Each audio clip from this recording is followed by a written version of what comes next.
If it looks like a duck, quacks like a duck, and spreads miniature train cars all over the place like a duck, it's probably camera trickery. As a general rule, I wanted Tea and Moonshine to be funny without resorting to endless crashes and flinging rolling stock around as a certain children's television show became known for. With the exception of accidental derailments during filming, this desire to operate without crashes lasted until the end of Part 5. The J50 sees the 5600 approaching the turntable and hatches a genius plan.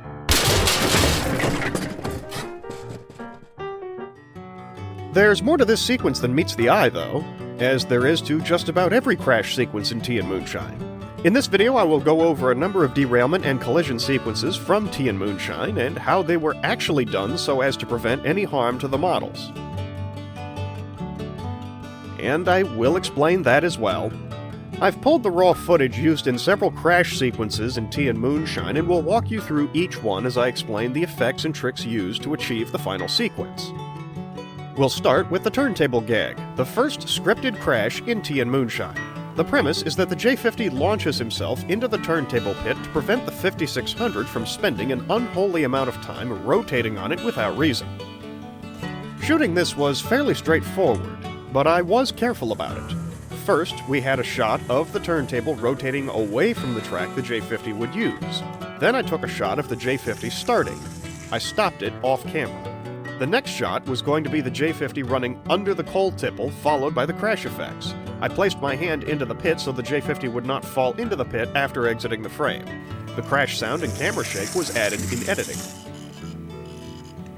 Now, despite my going to all this trouble, 2 years later, while filming the Valentine's short, I didn't realize Smokey Joe was still in reverse when I tried to get a shot coming away from the turntable and... yeah. Had the stupid thing in reverse. Almost all the crash sequences in Tea and Moonshine share a common formula. You see the crash about to happen, the camera cuts to a different view as it shakes, and the viewer is shown the aftermath. Part 14 has a decent example of this. The Canadian Pacific D10 doesn't pull far enough into a yard track, and the H1 Hudson comes barreling through, knocking a caboose and boxcar out of his path. In this case, both the caboose and the camera were in the train's path, so the raw video looked like this.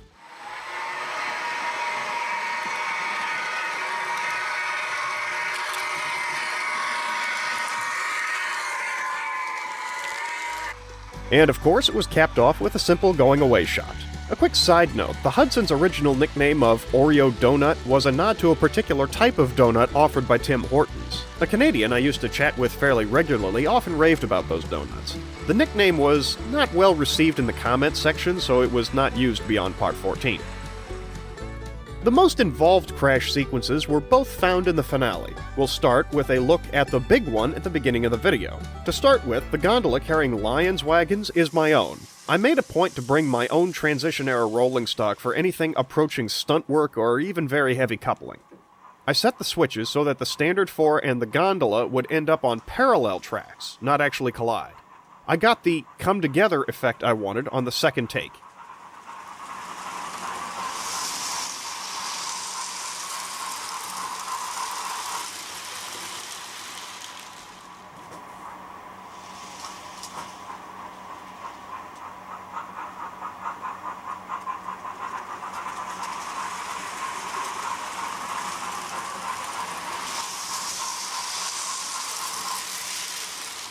The huge pileup was placed gently by hand, going off my own estimation based on my having watched too many train wreck documentaries as a kid. From there, it was Dippity rolling into the mess, followed by the Dash 8s.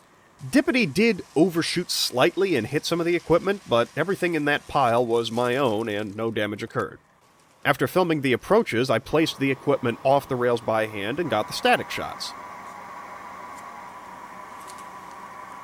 Add to that a couple shots of different things to focus on during the collision, and that was all I needed. Dispenser? Arriving at the exact same moment, the gondola of Lyon's wagons free rolls into the junction.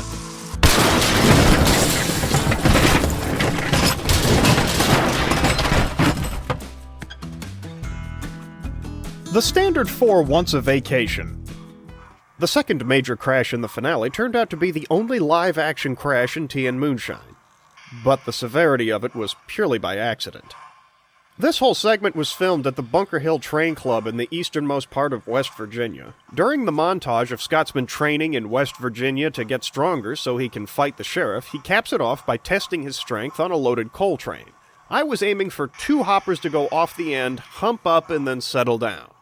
I placed a couple objects in the unfinished creek below to ensure the hoppers did not fall too far as Scotsman pushed them. Here was take 1.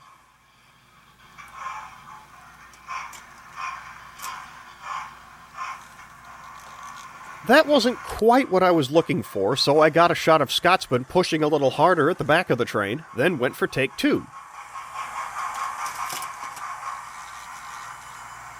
Take 2 was passable, but not quite right. At this point, another Bunker Hill member who was with me said, "Let me try." I started the camera and he grabbed the string of cars by hand.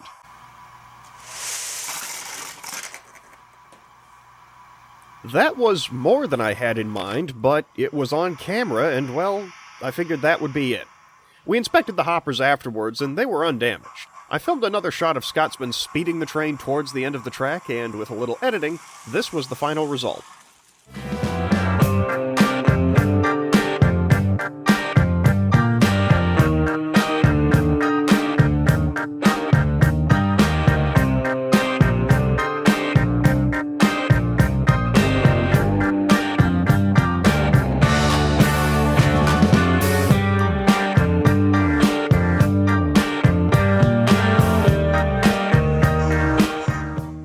The shorts have had their share of collisions, and they follow the same formula.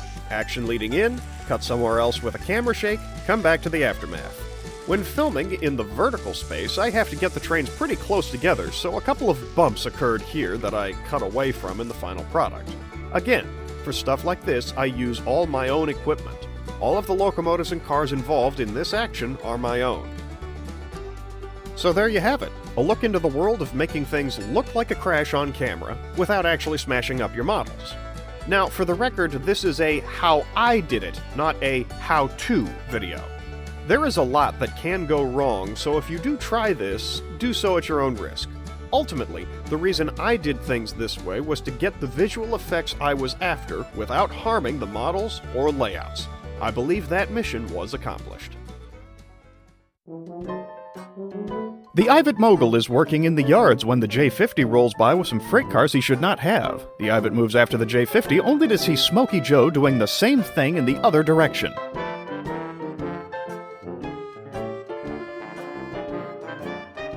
The Ivet mogul has had enough and orders both engines to return those freight cars to her right now.